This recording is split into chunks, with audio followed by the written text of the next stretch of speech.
Welcome to BT Sport Open Mat. I'm Adam Catterall. With me as ever, my two partners in crime, Nick Peet and the man himself, Mr. Dan Hardy. We have got a heck of a fight and fight card to preview for you today. Let me tell you, boys, we're looking around the world of sports at the moment and they're struggling. And that's no disrespect to the other sports because I like a lot of the other sports. I like a bit of football. I love a bit of boxing.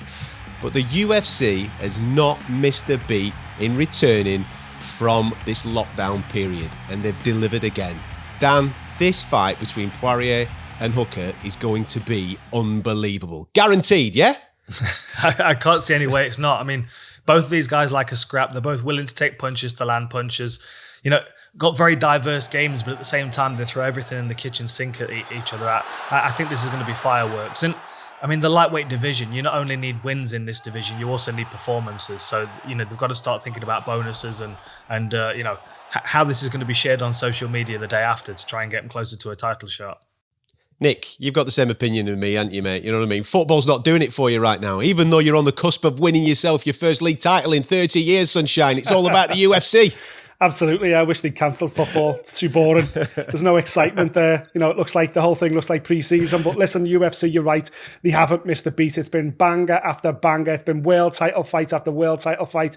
It's been absolutely unreal. And once again, the UFC 100% delivers with this fight. This is insane. For me, this is as close a 50-50 fight as it comes. A guy who's coming off the back of fighting for the title, just fell short, but has had an incredible run to that title fight against the guy from one of the hottest gyms on the planet right now. If you train out of Auckland right now with Eugene Berriman, believe me, you are red hot. This has got all the ingredients of a fight of the year classic. I cannot wait. Listen, we've bigged it up. I think we've sold it. I think people watching this now are definitely going to be tuning in the early hours of the morning on BT Sport to watch it. So we better give them something to look out for. Dan, from a technical point of view, let's get stuck into it. Please tell me this is not hitting the mat at any point whatsoever. These boys are going to stand up and just leather each other. You know what? I've been trying to find ways that this fight could possibly end on the ground. And I mean, you know, both of them have got ground skills. We just don't see a great deal in the UFC. They also, if you look at the stats, they kind of cancel each other out. I mean, you know, for as good as Poirier's takedowns are, Hooker's takedown offense is just as good, and vice versa when it comes to, you know, the takedowns as well.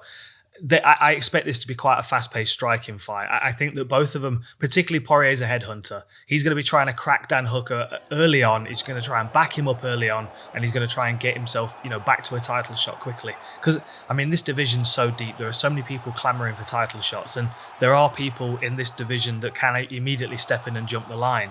So a big performance could get you another big fight, even if it's not a title shot. And I think it's all about getting those finishes. I think Poirier is going to do what he tried to do against Holloway. He's going to start fast. He's going to try and stamp his authority on the octagon. And I think if Hooker's smart, he'll do what he did against Felder. Knowing for sure that Poirier is going to come at him, he can back up, he can kind of pick his shots a bit and utilize that massive reach advantage that he's got. I mean, I know it's, you know, what, 3 or 4 inch in difference, but the way he uses it as well, the way he bears over people. I mean, it's the way that they train at that gym. I think it's going to be problematic for Poirier to close distance quickly if he's not careful. It's an incredibly hot gym at the moment, isn't it, Nick? You mentioned it at the start of the show. Dan's just mentioned it there. He's got a lot to live up to because there's a couple of guys there that have already picked up UFC gold recently, so he's going to want to impress his Dan Hooker. Absolutely. You know, Volkanovski's got a belt as well. Adesanya's good mate's got a belt as well. And Dan Hooker will want to be part of that team. He'll want to be part of that momentum. He'll want to keep the push going. And listen, professional sport's all about momentum. It's all about forward motion. It's all about capturing the right fight at the right time for the right fight. And I think right now, Dan Hooker's on a 3-fight win streak. He looks phenomenal. All signs suggest that Hooker's on a fast track to a title shot early next year. But to do that, he's got to put a performance in against Dustin Poirier. Dustin Poirier's, you know, he's just coming off the back of a loss to Khabib himself. He worked damn hard to get in that position. And the thing what I like about Dustin Poirier is he's so well-rounded now. He's so much better a fighter than he was a few years ago. He really is absolutely elite.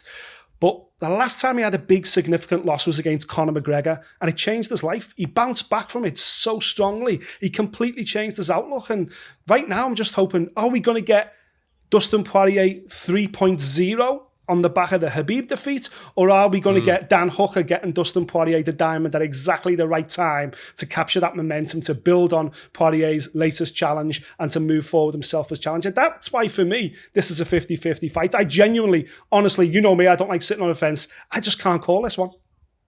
No, it's a cracker. Dan, you mentioned a couple of moments ago that this division is absolutely stacked. You would think that there's a bit of traffic in front of both of these guys before they get a shot at UFC Gold. We hope that it's going to be Habib and Justin Gaethje for the title. We know that obviously Tony Ferguson will be slightly ahead of them, and there's that guy that's just recently retired that could probably call a shot whenever he wants to call a shot. So if you're Dustin Poirier and you beat Dan Hooker, who do you call out? Who do you get on the microphone to, and who do you make noise about in order to start moving yourself forward back towards UFC Gold? I think he who cannot be named, he who has retired again. It makes perfect sense. I don't understand why everybody in this division is not calling him out. I mean, Conor McGregor at some point is going to want to come back, and he's going to have his pick of who he wants to fight.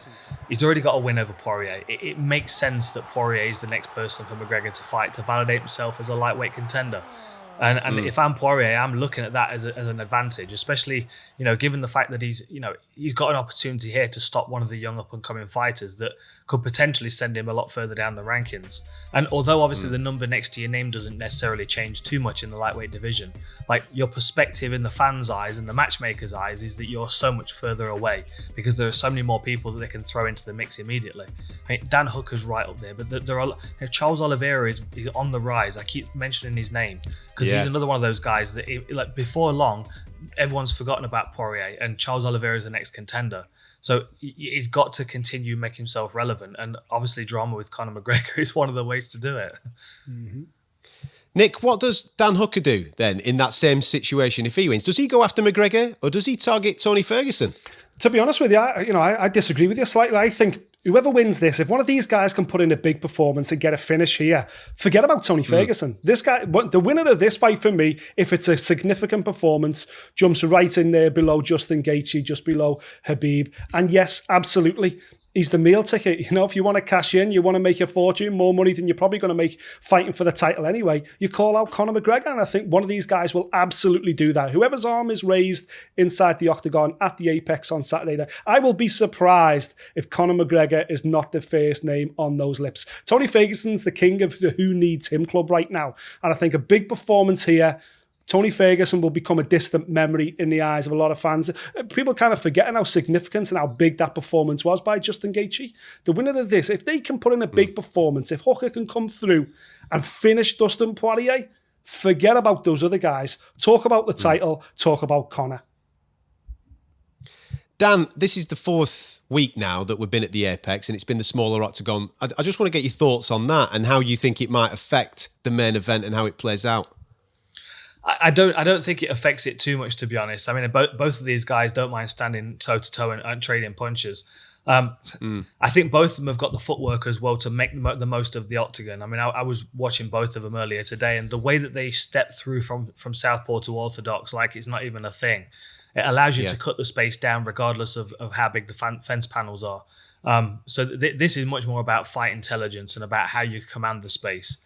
I feel like Poirier is going to try and start fast, and I think that Hooker's got to manage a little bit of the space between them to start with. But ultimately, I don't think he minds getting in the pocket and trading either. I think they're going to be holes in Poirier's game which Hooker's going to be licking his lips to think he can expose. So the small octagon, I like it. Make it smaller for me. Stick him in a phone box. Yes. He just loves carnage. Listen, that's a cracking main event, and we can't wait to get stuck into it. Poirier versus Hooker. It is the diamond against the hangman. It's going to be an absolute cracker, and it's propped up with a good one as well, because Mike Perry returns to the octagon as well in the co-main feature, taking on Mickey Gall. And I'll come to you first on this one, Dan. Where is Mike Perry at in his head at this moment in time? Because when I read things about him, when I watch interviews and he's talking about not having a corner team, he's not training with anybody, he's going to have his new girlfriend in the corner and what have you. This is a far cry from the guy that burst into the UFC with 4 straight knockouts. Yeah, it's I don't know. I think he's acting like he's 19 again.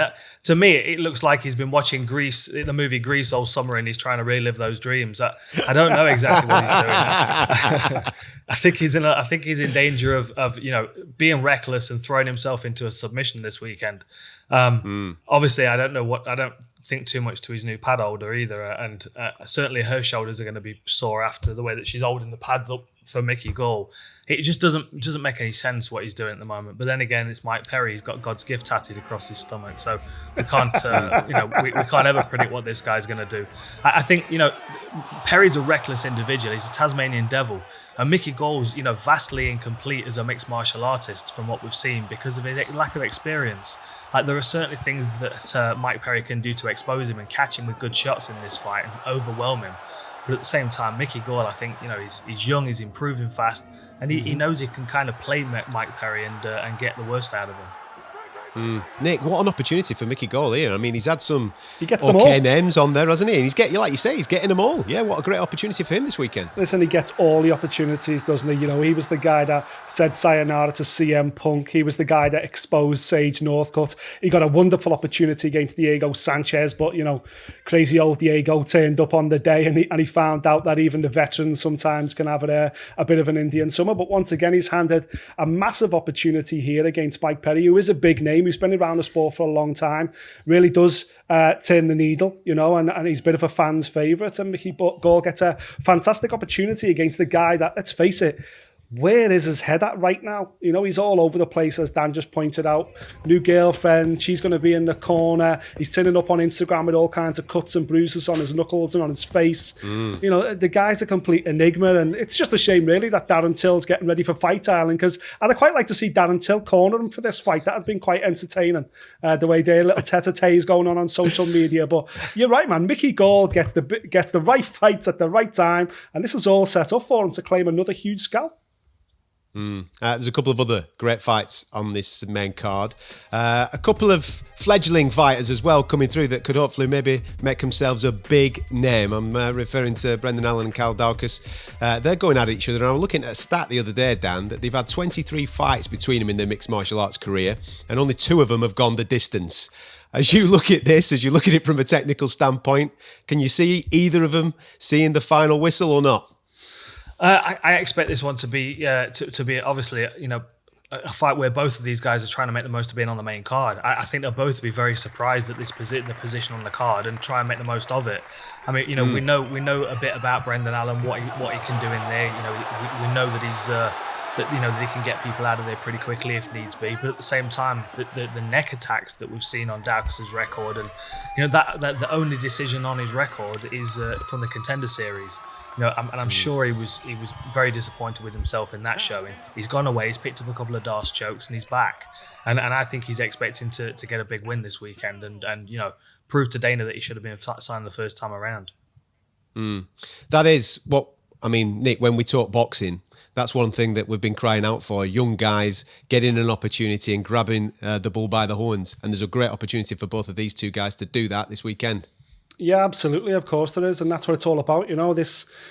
These times that we're in, we're seeing some fights like this, which are, kind of, I wouldn't say undeserving of the main card, but surprising that it's getting main card exposure. And it's up to these guys now to grab this opportunity. There's another guy on this card, Conor McGregor, which I'm a huge fan of. The guy made his UFC debut at 5 days' notice. That was on the Cormier Stipe Miocic rematch card. He comes in, takes the fight with 5 days' notice, fighting his own sparring partner, knocks him out in the first round with the left hook. And now he gets thrown into a huge opportunity fight against Luis Pena, which for me has got, smoke written all over it. A great opportunity for Worthy now to really climb up the rankings, but jump into the mindset of fans who are starved of decent live sport at the moment. So we're watching this. Luis Pena's already got a bit of a profile, the whole violent Bob Ross thing he's got going on. In fact, this is like the ginger afro against the Mr. T mohawk, this fight. So as far as haircuts go, it'll certainly stand the test of time. But I like this fight for Conor McGregor, and I also like this opportunity, for these other guys who are getting this main card exposure, that know what it's all about, that know to finish fights, and now it's just about finishing fights on the biggest stage. Dan, what do you make of the, I'll refer to it as odd, heavyweight fight that is on the main card? I love it. I've been watching the early UFCs, like UFC 10, 11, 12 and stuff, and this feels like it would belong on one of those cards, to be honest. It's a bit of a throwback kind of fight. Gian Villante is a fun fighter to watch. I always considered him to be quite undersized for light heavyweight, though, to be honest, and when he decided he was moving up to heavyweight, and now he's fighting Maurice Green, he's a serious heavyweight, this guy. I sat across the table interviewing him for one of his fights recently, and I mean, he's a huge individual. He's like 6'8". He's got really, really long arms, and he's got a presence about him. And I feel like this is really going to make Gian Villante look small. I mean, whether he can make the most of that, I'm not sure, because he's not necessarily got the footwork either. He's not the most nimble of individuals. He's a rock'em sock'em kind of guy at the best of times. And if you've got a rock'em sock'em style, you're better with guys your own size and not guys that are, small giants like Maurice Green is. No, absolutely. Nick, bar the main event then, out the four that are on that main card, which one are you looking forward to the most? I think, as I say, Karma Worthy versus Pena, I think is a great fight. I think that's got all the hallmarks of being fight of the night for me, and I wouldn't go against an upset. I really liked Worthy when I seen him on his debut, to take that opportunity like that and to really run with it. I think he's put himself in a brilliant position, and he gets a brilliant opportunity here to make a huge step forward again. So that's my tip for fight of the night, and I think Mickey Gall is going to steal the show with a finish of the night as well, a submission. Dan, you go along with that, or is there something else catching your eye? Well, honestly, I am interested in seeing Gian Villante deal with Maurice Green and see if he can get close to land a punch. I am excited for that one. Maybe I've got my old school head on, but I think that's going to be a really interesting scrap. I am also interested to see what Daukaus can do, because I can imagine what it felt like for him to have had every one of his fights be a finish, and then he stepped in the Contender Series where a finish is even more important, and he didn't get it. And then he's gone away and got two more finishes. And, sometimes, like we saw the same thing with Peter Sabota. He had a couple of lackluster performances. He went away and wrecked 5 guys. And then he came back and has looked brilliant since. Sometimes you just need that. You need a taste of what it feels like to step into the octagon, then have it snatched away for you to really find your potential. Mm-hmm. Do any of you two want to have a bet with me that a certain retired Irish fighter might tweet about the main event at some point? You reckon? Paddy Houlihan, I think he's into politics now. I'll keep an eye on his account at the weekend. Listen, it's going to be a cracker. You can definitely guarantee that Conor will be watching, and he'll definitely make some type of comment as well following the fight between Poirier and Hooker. It all goes down in the early hours of the morning on BT Sport. Make sure you come and join us for it. It should be an absolute belter.